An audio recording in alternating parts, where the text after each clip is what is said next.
Hey Sainers, welcome back to the Saints TV YouTube channel. Welcome to Saints TV Weekly for September 18th. As always, thanks to Inglewood Coffee Roasters, so check them out on inglewoodcoffeeroasters.com.au. Obviously, it's the first one I'm doing without any men's competition. No football for the men's this weekend, but there was AFLW, which we'll talk about.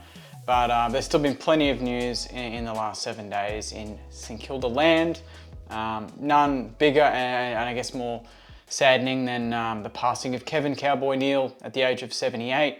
As we know, it's been well documented, his health has not been at its best in the last probably 5 to 6 years, I would say. And yeah, it's really sad news. Obviously, he was a huge figure at the football club, an amazing person off the field as well, from the people that I've spoken to that have actually met him.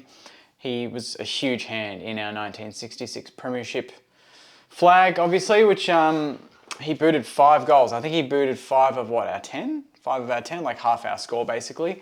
A huge figure, played 256 games. Recruited from South Warrnambool in 1965, and just an all-round amazing player.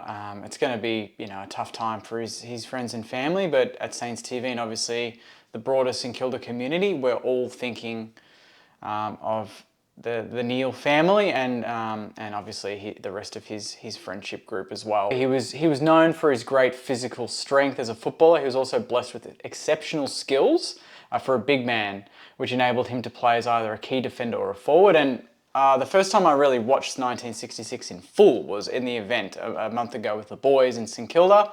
And Barry Breen, came along and said a few very nice words about Cowboy, but obviously even Ian Stewart was there and said a few words about Cowboy as well. But watching the game properly, you just saw the skill that this guy had. The fact that he was a big man, he was a big power forward for us in the 1966 Premiership, but to see him, like, a lot of his shots were, roving it off the deck and then kicking it on his left or on his right. And I think he kicked a fair few points that day as well. So he could have kicked even more than the 5 that he kicked. But he was just such a talented player, for such a big man to have that sort of aerobic prowess. Just really separated him from all of the other forwards in that time. So, for him to play like that, and I think it was at quite a young age as well, it is, something that St Kilda fans are never going to forget. He's a St Kilda legend. He's a St Kilda Hall of Famer. His other accolades are St Kilda best and fairest, obviously Premiership player, St Kilda leading goal kicker, and then St Kilda team of the century in the back pocket as well. That just shows his versatility. So Cowboy Neale, a St Kilda man for life, a St Kilda legend. We'll never forget what he did for our great club, and we send our thoughts and prayers to his friends and family. On to some AFLW news now, and I went along yesterday. It was a great day at RCA Park, beautiful weather. They had the Ferris wheel out. Marshy and the Cheers squad were in full voice, as always. We played Port Adelaide. It was round 3. We lost to North in round 1, the Bombers in round 2, a bit better that week, and then this one was kind of one that we were all kind of expecting, hopefully a win. And for the majority of the game, it looked like that was going to happen. We kicked away in the third quarter. I think we went to a game-high 20-point lead, which is huge in AFLW terms, I suppose. A bit lower scoring, and 20 points is 20 points. So at that point, I kind of thought we were going to win the game. We did a few silly things, and Nicky Dell talked about it in his press conference. And in the end, unfortunately, we went down by 8 points, 48 to 56, after leading, I think, 41 to 21 at one point. So they kicked, what, 5 of the last 6 goals of the game or something like that.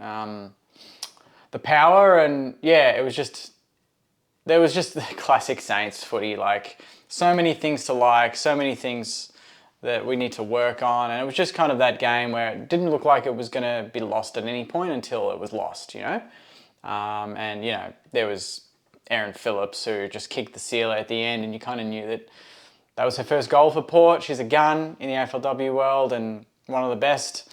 And yeah, of course, she roved it and kicked the sealer, and the girls go 0-3. And tough start to the season, but there were some signs there, and there were some signs in round 2. And we do play a pretty good team coming up again at RCA. I think it's Sunday again, 3:05, I think. against the Pies. So that's going to be a big one. Ferris wheel, I think, is going to be out. They're going to have obviously food, drinks, Ferris wheel. They're going to have it all there. So get down next Sunday if you can. Support the girls. Hopefully I'll be able to make it down. Marsh will definitely be there in the cheer squad. And if you want to get involved in the cheer squad, just message me or message Isle29 on Insta and we can hook you up. You can help with the banners. You can even hold the banner when the girls run out on RSEA. There's plenty of opportunities there for everyone to get involved. Now for some quick injury updates for the boys. This came out last week and it was just a mention of 8 Saints who are going to undergo surgery in the next week. This kind of shows how, I guess, battered we were at times during the season. Obviously Jack Steele with his ankle, Max King shoulder, Brad Crouch knee, Jack Hayes knee, Dougal Howard finger, James Van Ness ankle, Mason Wood shoulder, Dan Butler ankle. So all of them hopefully will be in full training post-Christmas, so they won't really miss any sort of pre-season at all. That's the whole point, get it done now and they'll be fresh to go. So there's a couple of big names there, like Jack Steele we know has been under an injury cloud all season. Max King with his shoulder we knew was going to be taken care of at the end of the season. You know, Dan Butler with an ankle, didn't really know about. Mason Wood with his shoulder, and that was from basically round 3 against the Bombers, where I think he should have missed really the next game against the Suns, but I think he played. So, you know, that's probably been something he's nursed for the majority of the season. But good to get that done. And there were obviously some list changes I mentioned in another video, but I'll quickly go over them again for you. The players that have been delisted so far are Jack Bytel, Jack Paris, Leo Connolly, and Oscar Adams. So that's 4 list changes there already, 4 spots that are freed up. And I dare say there will be some more to come from that. And some re-signings. We don't know who, but at this point in time, the only one that's really been whispered about, hopefully, is Liam Stocker. That's one, because he hasn't got a contract yet, and obviously I think he deserves one.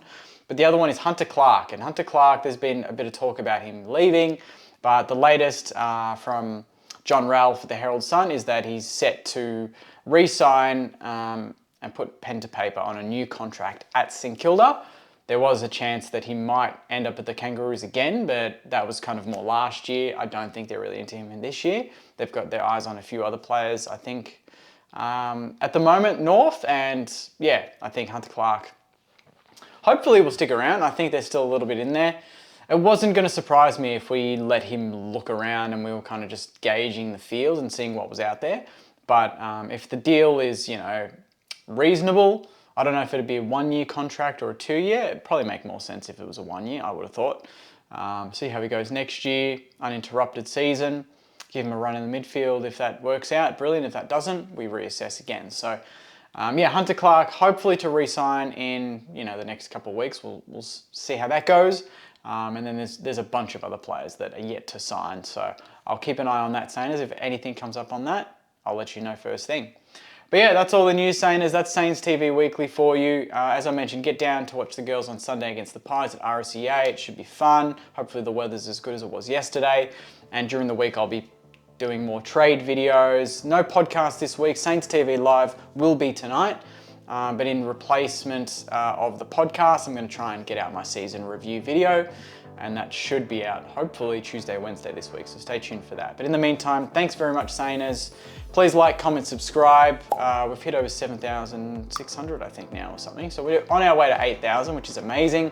We just hit 20,000 on Instagram, so thank you for that. But if you haven't followed us on Instagram, it's at Saints TV Pod. So go on there and follow. And on Facebook as well, Saints TV Pod. We've got over 30,000 on there as well. So growing everywhere, Sainers. Thank you for your support, and I'll see you in the next video. But as always, take care and go you mighty Sainers. See you guys.